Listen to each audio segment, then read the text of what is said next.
we're going to talk a little bit about the GPP that they have over on Thrive Fantasy right now. The thing I like about Thrive Fantasy, especially when we're talking about the sports betting side of it, is it's basically a whole bunch of props that they give you, and you have to pick 5 of your favorite props here and try to put together the highest scoring team that you can put together.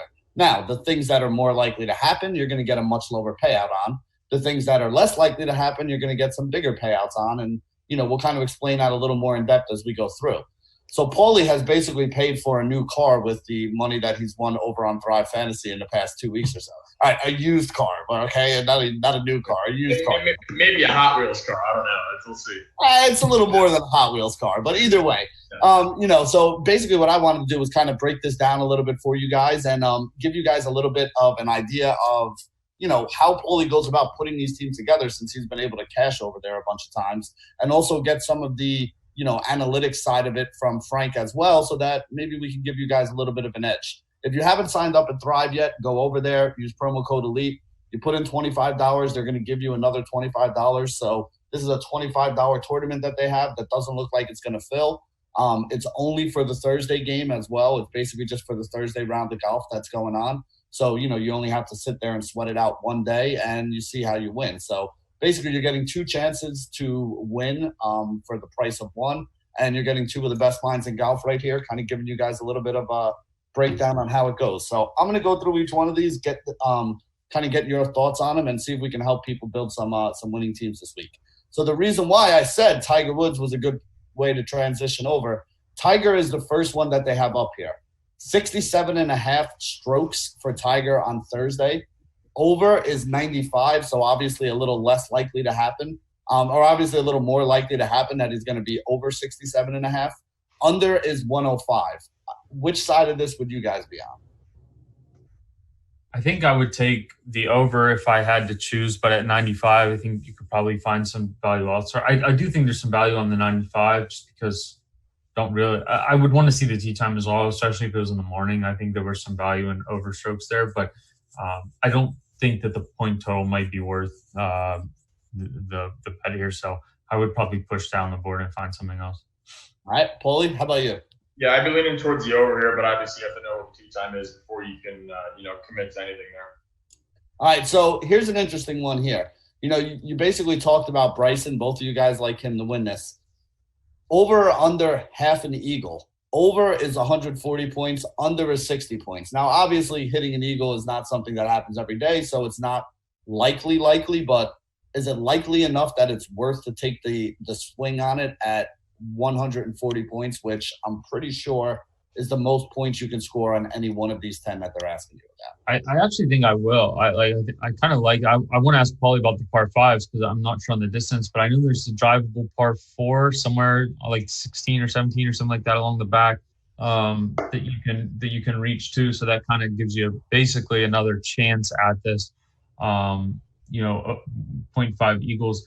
And if there are any, I don't know the course nearly as well as what Paulie's going to say, but if there are any other shorter par 4s, the other thing to remember is that he's going to be down there. So he's going to have like some little flip wedges or chip shots maybe that give you some more chances. So at 140, if you're going to try to win one of these things, I think there could be some value with Bryson given, the distance needed and how far he can hit the ball. But I'll let Paulie speak to the par 5s and things if there's anything that's reachable there. Go ahead, Paulie. Yeah, there's only 2 par 5s, and the first one, hole number 4, is 607 yards. So even for Bryson, that's going to be, especially with the ball not carrying as far, it's going to take him 2 big wallops to get home. So pretty much not eagleable there. The other one's a 10th hole, 562, plays a little shorter than that. So that one definitely is reachable, but it's still tough to make an eagle there. There's 2 semi-drivable par 4s, 7th hole's 340. Bryson's about the only guy in the field that could actually get home to that potentially. And the other one, 16, is like 336. It's drivable, which is very tough to get close to the pin. And they'll probably move the tees up to about 290, 300 on the hole once or twice during the week. So I don't know if they'll do it necessarily in the first round because it usually clogs up play when they do that. But it's something they may do in the second or third round. All right, so, listen, if Bryson does hit an eagle and you don't have him at plus 140, you're probably giving up your chance to win first place. But on the flip side of that, it's not like it's easy to hit an eagle. This is not something that's likely to happen. So that's really the dice roll that you're taking here is, if he hits it and you don't have him, you're giving up your chance to win first. But all these people that take him at plus 140, it is very likely that he's not going to hit one, and they're going to wind up getting 0 points for that. And, if you pick 5 other ones that are good, you could still wind up getting ahead of them. So part of the strategy here when you're playing over on Thrive Fantasy. All right, so real quick, let's go through some of these other ones. John Rahm, over or under 3.5 birdies. Over would be 80 points. Under is 120. So if you don't think Rahm's going to have a very good round here, that under is pretty interesting at plus 120. Yeah, this is all dependent on how the course ends up playing, which is something we really don't know. But with the rough being up, greens being firm, 3.5 is pretty much right where the number would have it. So I'd be leaning towards the under here. And it also kind of depends on what tee time is, right? And what the forecast is, right? If you can check ahead of time on Wednesday and see if there's going to be a marine layer on Thursday morning, they're going to lose like 20 yards in their tee shots. If that's the case, and he's in the morning, I would definitely go, under on the birdies. And then on the flip side, if he's playing in the afternoon, and maybe there's a little bit of, it's supposed to be windy on Thursday as well. If it's windy in the afternoon, makes it harder to score as well. So it's one of those you just have to take a look at the weather and look at his tee time and figure out what the best players are going to be today. Yeah, Frank, any thoughts on the Rahm over or under 3.5? I agree with everything Paulie said. That's exactly how I was going to put it as well. But the one thing with him too is that I don't want to call him a slow starter because I think that gives it a bad connotation. But I think he plays better as the week kind of goes on if he really kind of starts to fill out the course. So I think that an under here with the plus 120 is probably worth a little bit of a stab. You'd probably expect him to make around 4 birdies or something. I don't know how the course is going to play. I don't know how what the scores are going to be. But especially with only 2 par 5s. I think that gives you a little bit of room here to play some unders. Yeah, and I like the under as well, basically because you guys are both saying that this is a good number. Like, this number is pretty much spot on. So really it's just one way or another. It could be one stroke here or there that does it, and you're getting paid pretty well at plus 120 to do it on the under. So that's something that I'm interested in. Justin Rose, even money, 100 to the upside, 100 to the downside, 11.5 pars here. Is this one you guys would even be interested in playing, or, probably just going to pass? This is one I wouldn't mind if you're making a couple lineups, just splitting in half. So if you have 4 lineups, go two on the over, 2 on the under, and that way you obviously you're killing 2 of your lineups a chance to win, but you're also locking in a winner in 2 of them. That's a valid strategy that's worked. And the reason I've won some of the NBA GPPs is by the ones that are split 100, just lock in a 300 points in one of your lineups, and it moves you up the leaderboard, and it gives you. You're only trying to get first place in the GPPs, right? Finishing, 5th, 6th, 7th, sure you get some money, but you're trying to win first here. So yeah, exactly. It's the Ricky Bobby theory, right? Like, you want the big money, so if you're not first, you're last. So you might as well try to get up there to the top. So I know both of you guys kind of like Brooks a little bit this week. Brooks over and under 2.5 bogeys in the first round. I'm really hoping that the answer to this is going to be under. Although under is only paying you guys 85. But what are you thinking here? Yeah, I mean, I would maybe lean towards the over just because of the points. It's about what I would probably expect him to make. 3 bogeys, 2.5 bogeys, something like that. I'm not sure. Again, so much of this depends on how the course is going to play when the tee time is. So I'm kind of hesitant towards this one, but if I had to pick, I would probably take the over here. Paulie? Yeah, I'd be leaning pretty much the same way. I think this number is pretty close to spot on, but we're getting more points with the over, so I'd be leaning towards that. All right, Dustin Johnson, 4.5 eagles and birdies. Over 110, under is 90.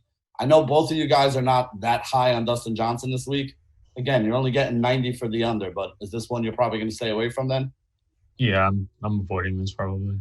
This is one that it's going to have to be under. I just don't see how a guy's going to make – in order to lose this, he's going to have to make 5 out of 18 holes birdie or better.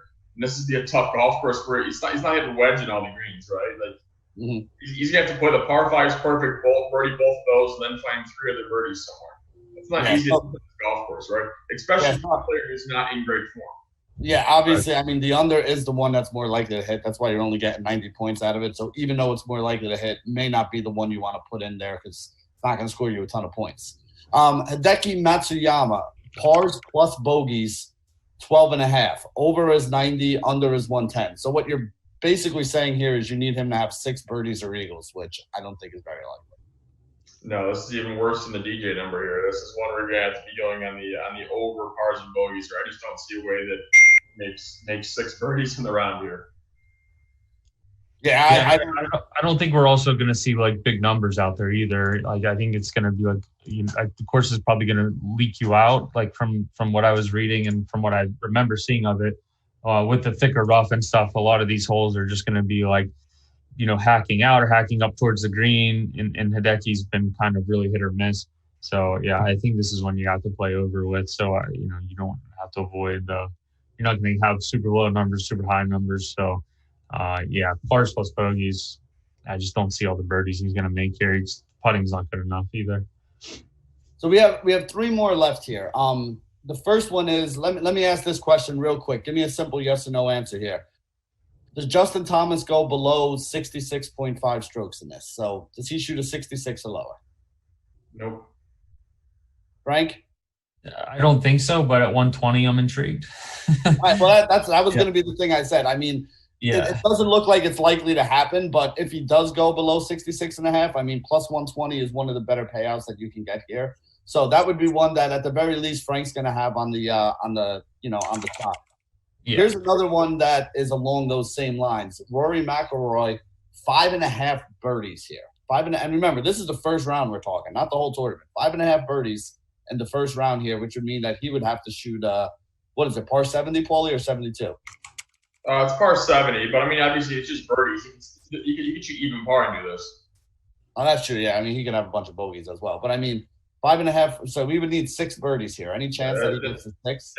That's pushing it. I'd be hard to see anybody make 6 birdies in the first round. I mean, sure, Rory is a high birdie rate, but that's birdie in a third of the holes. So that's gonna be tough on this golf course. Frank, let me ask you, what's more likely, Rory going for 6 birdies or Justin going for 66 or below? That's a good question concerning the juice, but I would say that because of Thomas's ability to go super low every now and again, we saw it on Sunday last week. I would say that the under on the 66.5, so him shooting 66, I think 4 under round, right? So I would say that that's more likely than Rory making 6 birdies, especially because Rory just seems a little bit off. He's still making some birdies, but he's also making a lot of bogeys. I don't know. I would probably say that Thomas is a little bit more likely than Rory making 6 birdies. Yeah, I would agree with that. And it's basically about the same price that you're getting paid on him, which is why I threw those 2 together in the question I asked you. All right, so here's the last one, an even money one on our boy Phil Mickelson, who actually played really well last week. Even money over or under 68.5. So can he go below -2 on this first round, or is he going to be above that? I would take over. I don't. Phil's game's been good. Actually, the last 2 weeks, the putting was bad at Memorial, and beyond that, the putter was. He had a work day in Memorial. He putted bad. He putted good last week. His putter's been pretty variant. He's had some horrendous rounds, but he's been pretty consistent, honestly, with the putter as of late. The short game's always pretty good. I'm just with his inaccuracy off the tee and the ball striking issues. When he's going to have a lot of shots, I think, out of the rough here. So at even money, I would probably take the over here. So, Paulie, another one of these 100 either way ones. What are you looking at with your boy Phil? Yeah, for Phil, I'd be going over on this one, Benny. I don't see him shooting 200 in this golf